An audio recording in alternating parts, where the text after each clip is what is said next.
그 암으로 돌아가신 분이 그 종교 지도자와 이제 무려 3천여 통의 메일을 주고받으면서 일거수일투족을 정신적으로 이제 지배를 받았다고 그러던데요. 그 메일에 보면은 욕정을 끊어라. 욕정을 끊어라는 말이 가족과의 관계도 다 끊어라. 육정을 끊어라. 육정을 끊어라. 그러니까 가족과의 관계도 다 끊어라. 그걸 종용하는 내용도 있어가지고 충격을 줬는데요. 왜 그렇게까지 했을까요? 원래 그 봉쇄 수도원 같은 경우는 이제 가족과 떨어져서 이제 수도들끼리 살잖아요. 근데 그래도 휴가를 가요, 집으로. 가족을 만나야 돼요. 그리고 가족들이 면회도 와요. 그리고 신학교에 들어갈 때도 그렇고 수도원도 그렇고 가족 관계를 먼저 봐요. 가족과의 관계가 좋아야지만 받아줘요. 만약에 이게 너무 결손 가정이다 그러면 이제 꺼리죠. 공동체에서 살아야 되기 때문에 그 가정을 버리고 수도원 생활을 한다라고들 생각하는데 사실은 그게 아니라 수도자들은 가정을 굉장히 소중히 여기고 그리고 가정을 소중히 여기는 그 마음을 굉장히 중요시하게 여기는데 얘네들은 그게 아니라 가족과의 그런 정은 육정이다. 그러니까 육이라는 것은 악이다. 그렇게 보는 거예요. 그러니까 육정을 끊고 오로지 이 안에서 하나님만 바라보고 기도 생활을 하라라고 얘기했는데 근데 실상의 목적은 가족과의 만남을 통해서 외부 정보가 공유되는 것을 꼭 꺼려했던 것 같다는 생각이 드는 거예요. 그러니까 완전히 차단시켜버린 거죠.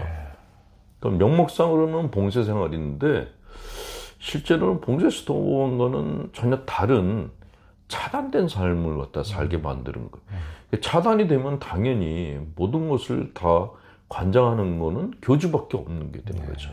아버지니까. 그래서 진짜 아까 얘기하신 것처럼 이 교주 역할을 하는 이 친구가 자기를 중심으로 그냥 이렇게 노예 집단을 갖다 만들려고 했구나. 그러니까 자기 자신이 굉장히 소중한 존재이고, 제가 아무튼 느꼈던 게, 얘가 혹시 자기애적 성격 장애자가 아니야? 그러니까 자기애적 성격 장애자들은 다른 사람을 나를 행복하게 해주는 도구로 여겨요. 이 사람은 존중해주지 않아요. 그런 성격을 가진 사람들이 되게 사이비 교주가 되거든요. 그거는 뭐 신부들 가운데도 가끔 그런 사람들이 있는데 신자들이 나를 기쁘게 해줘야 되는 거예요. 내가 신자들을 기쁘게 해주는 게 아니라 사이비 교주의 그런 어떤 DNA를 갖고 있는 거죠. 근데 신부들이 그렇게 하면은 이제 신자들이 이제 교구에 탄원서를 내서 신부에 대해서 이제 제재가 가해지는데 이렇게 차단된 공동체 안에서는 탄원을 할 데가 없지. 만약에 교주에 대한 불만이 있으면 나가면 되는 건데 거기가 천당인데 밖에 나오면 지옥인데 못 나가죠. 그러니까 그 안에서 교주가 하자는 대로 다 따라할 수밖에 없는 거죠. 가족을 만나지 말라 그러면 만나지 말아야 되고 병원에 가지 말라 그러면 갈 수가 없는 거고 이렇게 사는 그 삶 자체가 본인들이 천당이라고 생각하니까 그게 더 문제고 근데 본인들이 어떻게 생각하는 거네 바깥에 있는 사람들이 이렇게 사람들을 피폐하게 만드는 거는 이거는 법적인 제재를 가야 되지 않나 하는 생각이 드는 거예요. 그래서 근데 하여간 그 육정이라는 거는 이런 경우는 있었죠. 그 모스갯소리로 나온 얘기인데 어떤 수녀가 매일같이 이제 어머니 혼자 두고 자기 혼자 수도원에 들어왔는데 매일 밤마다 어머니가 걱정돼서 울었대요. 그때 이제 그 수도원장이 보다 못해가지고 그러면 너 어머니랑 살아라 내보냈대요.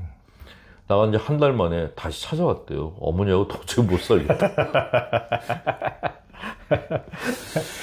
그런 거거든요. 그러니까 가톨릭 교회 같은 경우는 그렇게 융통성을 갖고 그냥 네가 그렇게 가족이 그리우면은 가족을 돌보러 나가라 그래요.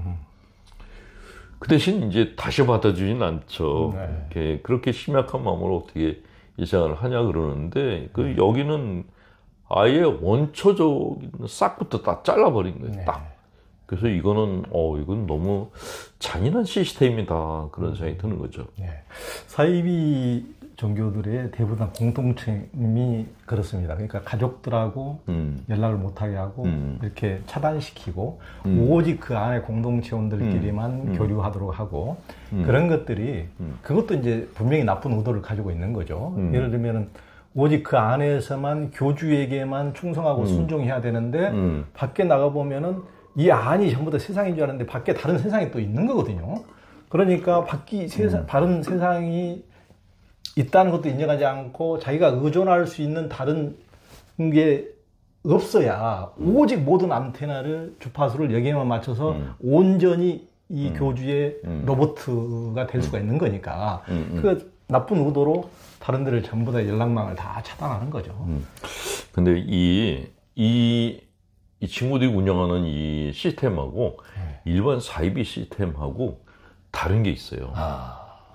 일반 사이비 교주들은 학벌이 낮아요. 어린 시절에 궁핍하게 지냈고, 그러니까 행동하는 게 말 그대로 좀 수준이 떨어져요. 근데 이 친구들은 아니에요. 신학 대학원을 나왔어요. 그러니까 최고 학벌 가진 데다가 서품까지 받았고 본당 신부 생활까지 했고 고급 문화권에 사는 친구들. 그리고 가톨릭의 신심 중에서 성인 신심이라고 하는 고급 영성을 추구하는 사람들이 외적으로 볼 때는 그러니까 굉장히 귀족적인 영성을 추구하는 사이비 집단이에요. 그러니까 다른 사이비 집단들은 필적할 수가 없어요. 질이 달라요.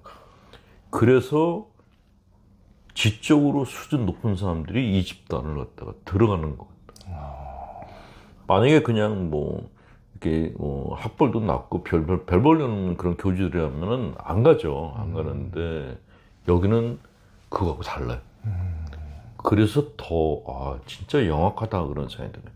가톨릭의 핵심 신념들을 다 쓰고 있어요.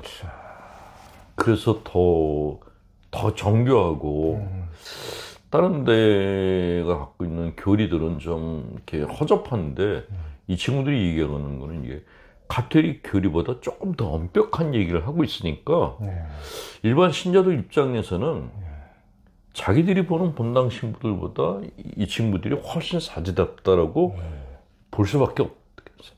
하루 종일 기도하고 강론도 굉장히 잘하고 그러니까 일반 본당 신부들은 사목하느라고 술도 먹고 신자들하고 어울려 놀러 다니는데 이 친구들은 하루 종일 기도해요. 차별화가 되죠. 그러니까 안 빠질 수가 없는 구조를 갖고 있다는 거예요. 진짜 영리하다. 그 속생활은 다른데 일단은 다른 사람들이 보여주는 모습은 그냥 성인이에요.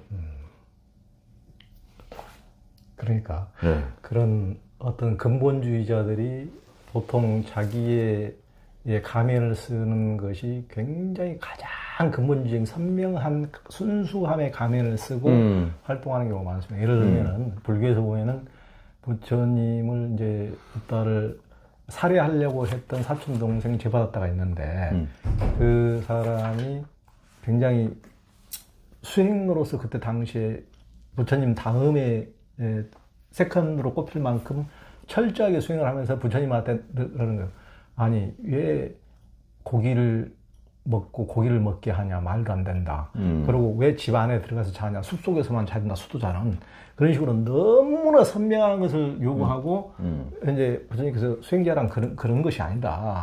그 삶을 올바르게 사는 것이 수행자지. 그런 거 가지고 나쁜 의도를 간파한 거예요. 그걸 가지고 이제 헤게모니를 장악하려고 막 이제 진짜 어떻게 사람들을 행복하게 해주는 거 가지고 경쟁을 하는 것이 아니고 수행자 있네, 수도자 있네, 니들은 택도 없지, 니들은 못 따라오지, 그쵸. 택도 없지. 어떤 이런 가면을 쓰고 뭔가를 튀게 보이려는 딱 그 생각이 딱 나네요. 그렇죠. 예, 그런 거죠. 그걸 이제 영적 포장, 영적 연출이라고 하는데 성인처럼 보이려고 하는 거예요. 그러니까 늘 기도하는 모습 보이고 말도 이렇게 온화하게 하고 그리고 옷도 굉장히 검소하게 입고 근데 본심은 다른 거죠.